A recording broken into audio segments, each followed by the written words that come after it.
Hello friends, स्वागत है आप सभी का भंडोरा स्टडी में। देखिए, इस वीडियो में हम वैदिक कालीन इतिहास पर जो है संपूर्ण चर्चा करने वाले हैं। सिंधु घाटी सभ्यता और प्राचीन भारत के इतिहास के स्रोत जो है उस पर हमने ऑलरेडी वीडियो डाल दी है। जिन छात्रों ने नहीं देखी है वो जाकर देख सकते हैं। इन वीडियो का माध्यम हमारा है, यानी इन वीडियो का जो हमारा मेन पॉइंट है, कम से कम समय में हम जो है अच्छे रिजल्ट ला सकें, यानी कम से कम समय में अच्छे तरीके से रिविज़न कर सकें। तो चलिए आज की वीडियो शुरू करते हैं। देखिए, अगर आपको ये वीडियो पसंद आती है तो वीडियो को लाइक कीजिएगा और चैनल को सब्सक्राइब कीजिएगा और अपने दोस्तों में इन वीडियो को ज़्यादा से ज़्यादा शेयर कीजिएगा। तो देखिए, जो आपकी वैदिक कालीन इतिहास है इसमें हम सबसे पहले पढ़ते हैं आर्यों का आगमन। तो सबसे पहले जो चर्चा कर लेते हैं आर्यों के आगमन पर कर लेते हैं। देखिए, सिंधु घाटी सभ्यता या सिंधु संस्कृति के पतन के बाद जिस सभ्यता का विकास हुआ उसे हम वैदिक काल या वैदिक या आर्य सभ्यता के नाम से जो है जानते हैं, क्योंकि इस संस्कृति की जानकारी हमें वेदों से प्राप्त होती है। आर्य मूल रूप से स्टेपी जलवायु क्षेत्र में रहते थे। बाद में वे मध्य एशिया चले गए और फिर 1500 ईसा पूर्व के आसपास जो है ये भारत के पंजाब क्षेत्र में आए। भारत के आर्यों की पहचान नार्डिक प्रजाति से की जाती है। जर्मन विद्वान मैक्स मूलर ने आर्यों का मूल निवास स्थान जो है वो मध्य एशिया को माना है।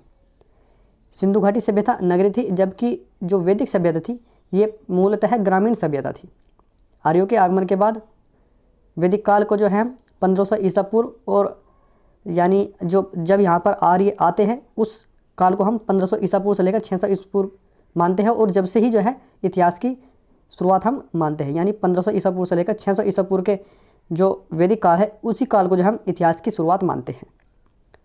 वैदिक काल को प्रारंभिक वैदिक काल या फिर ऋग्वैदिक काल यानी 1500 ईसा पूर्व से लेकर 1000 ईसा पूर्व, और उत्तर वैदिक काल 1000 ईसा पूर्व से लेकर 6000 ईसा पूर्व में, इन दो भागों में जो हम इन्हें डिवाइड करते हैं।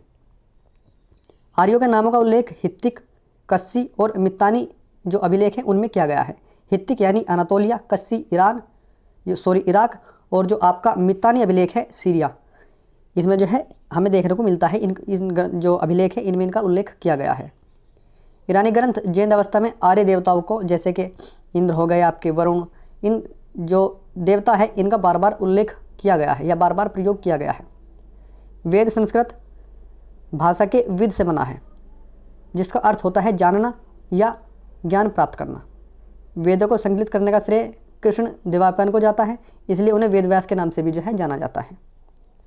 प्रथम 3 वेद को वेद त्रयी कहा जाता है। इसके अंतर्गत आपका ऋग्वेद, यजुर्वेद और सामवेद आता है।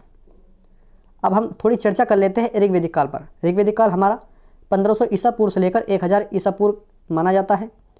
इस युग के बारे में जानकारी का जो मुख्य स्रोत है वो ऋग्वेद है, और ऋग्वेद में 10 मंडल और 1000 सूक्त जो है हम देखते हैं, इसमें 1000 सूक्त है।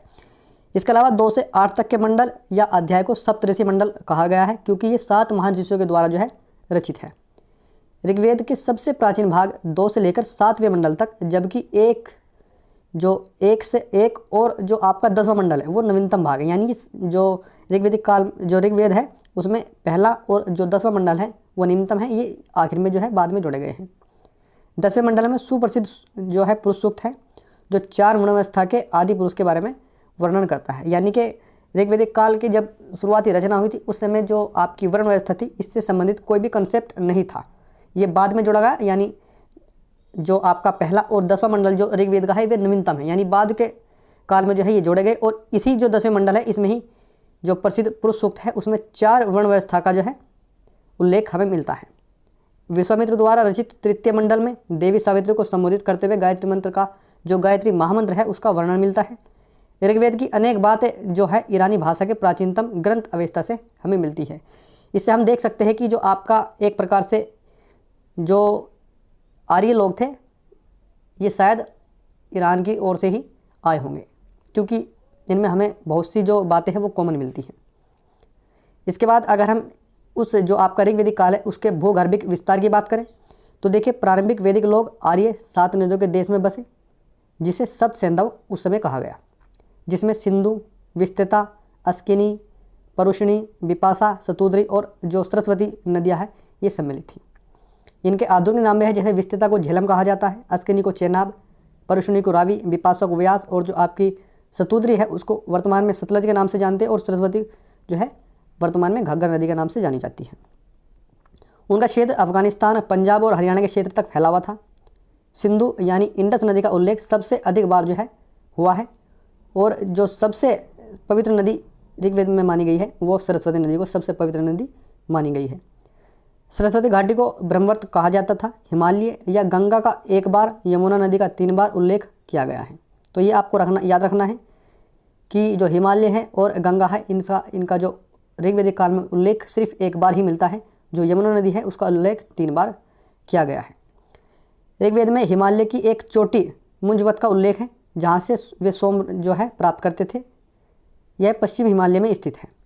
अगर ऋग्वेदिक काल के समाज की बात करें तो देखिए, ऋग्वेदिक समुदाय जिन्हें जन कहा जाता था वे गैर आर्यों को दास या दस्यु कहते थे। यह एक सामंतवादी समाज था तथा सामाजिक विभेद अधिक नहीं थे। दासों को घरेलू कार्यों के लिए इस्तेमाल किया जाता था, कृषि के लिए नहीं किया जाता था।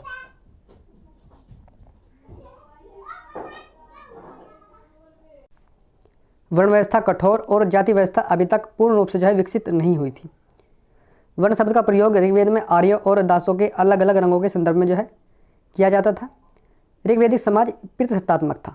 लोपामुद्रा, घोषा, शिक्ता, विश्वमारा, जो आपकी निवावरी, अपाला आदि जो है उस समय की विदुषी ईश्वरों ने ऋग्वेद की रचना में अपना योगदान दिया था। बाल विवाह और सती प्रथा इस समय तक अनुपस्थित थी, यानी बाल विवाह और सती प्रथा का कोई उल्लेख इसमें नहीं मिलता है।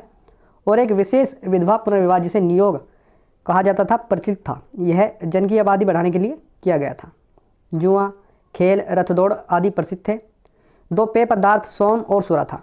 सोम को धर्म द्वारा जो है स्वीकृत किया गया था, किंतु पुरोहितों द्वारा सुरा को अस्वीकृत किया गया था। ध्यान, जो आपके एक प्रकार से अमीर व्यक्ति थे उन्हें गोमत के रूप में जाना जाता था, और बेटी को जो है दोहित्री यानी दुहिता, जिसका अर्थ होता है गाय का दूध निकालने वाली। इस तरीके से जो है इसका उल्लेख किया गया है। इसके अलावा अगर हम राजनीतिक व्यवस्था की बात करें तो देखिए, जो आपकी राजनीतिक व्यवस्था थी, जनों की अगुवाई एक राजन द्वारा की जाती थी, जिसे पुरोहित, ग्रामीणी और सेना द्वारा सहायता दी जाती थी। और जो आपकी सभा समिति, विद्वत गण और जो सारदा थे, ये एक इस प्रकार से लोकप्रिय निकाय हुआ करते थे। जैसे आज की समिति होती है, तो इस प्रकार से उस समय सभा समिति, विद्वत गण और सरदा जैसे लोकप्रिय कुछ निकाय हुआ करते थे। सभा एक छोटी जबकि समिति एक विशाल संस्था थी। विद्वत प्राचीन संस्था थी। जन को आगे विष और विष को कई कुलों या कुटुंब में आगे जो है डिवाइड कर दिया गया था। कुल का प्रमुख जो है कुलप और इसकी इकाई के रूप में गृह था, जिसका जो मुखिया होता था या जिसका जो नेतृत्व करते थे वे गृहपति या दंपति द्वारा इनका जो है नेतृत्व किया जाता था। गांव वह स्थान था जहां मवेशियों को रखा जाता था और गायों की प्राप्ति के लिए किए गए युद्ध को गविष्टि कहा जाता था। कुलों के समूहों को ग्राम निर्मित होते थे, यानी जो कुल है उनके समूहों से गांव का जो है निर्माण होता था, और गांव का जो नेतृत्व करते थे यानी गांव का जो देखरेख का कार्य करते थे वो ग्रामीण के द्वारा किया जाता था। व्रजपति एक बड़ी भूमि का अधिकारी जो कुलप और जो ग्रामीण थे उनका नेता था। राजन जो है राजन अपने लोगों यानी जन पर शासन करता था।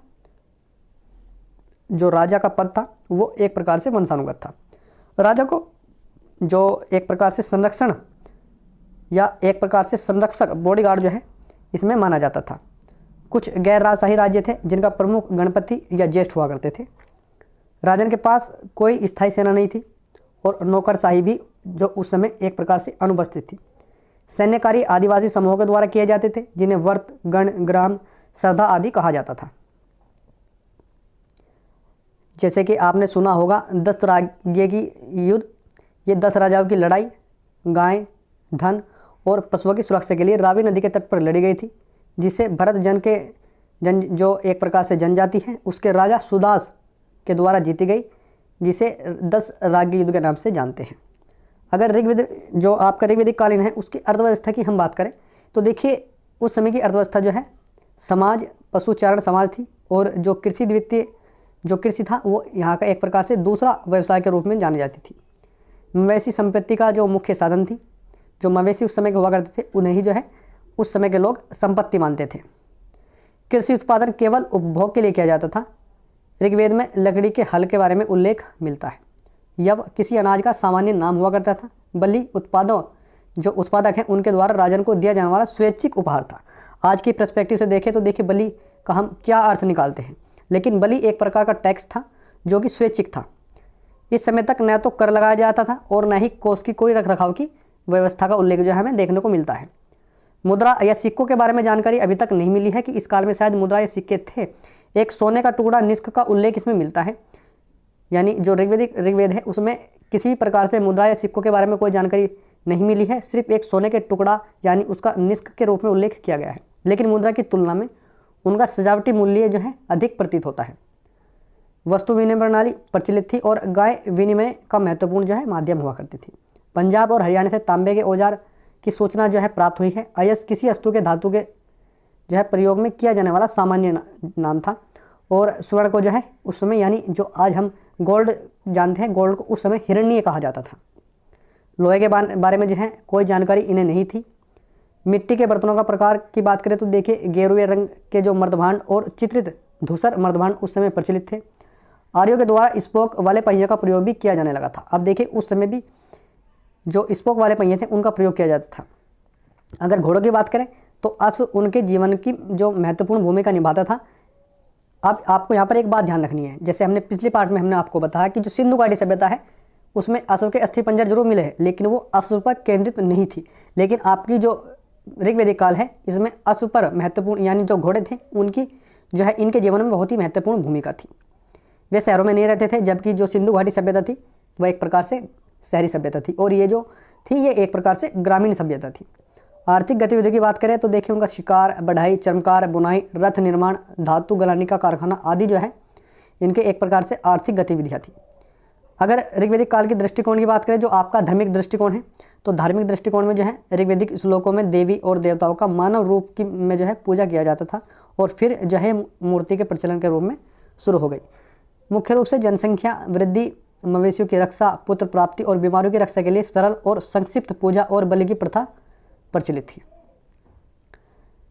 परिवारों द्वारा स्वयं अनुष्ठानों का आयोजन किया जाता था। मंत्रों का जाप अनुष्ठान का एक महत्वपूर्ण भाग था। जादू और टोना प्रचलित नहीं थे।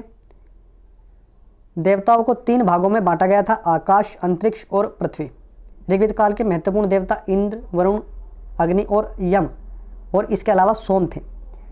जो महर्षि वशिष्ठ और विश्वामित्र का हम नाम सुनते हैं, ये एक प्रकार से महत्वपूर्ण उस समय के पुरोहित थे। अब इसके बाद आपका आ जाता है उत्तर वैदिक काल। तो उत्तर वैदिक काल पर जो है हम अगले पार्ट में चर्चा कर लेंगे, क्योंकि ये टॉपिक जो है काफ़ी बड़ा टॉपिक है। तो उत्तर वैदिक काल से जो आगे की बात है उसको हम अगले जो वीडियो है उसमें हम चर्चा कर लेंगे। तो आई होप आपको हमारी वीडियो पसंद आई होगी। अगर वीडियो पसंद आती है तो वीडियो को लाइक कीजिएगा, चैनल को तो आप सब्सक्राइब जरूर कर लीजिएगा और अपने दोस्तों में ज़्यादा से ज़्यादा इस वीडियो को शेयर कीजिएगा।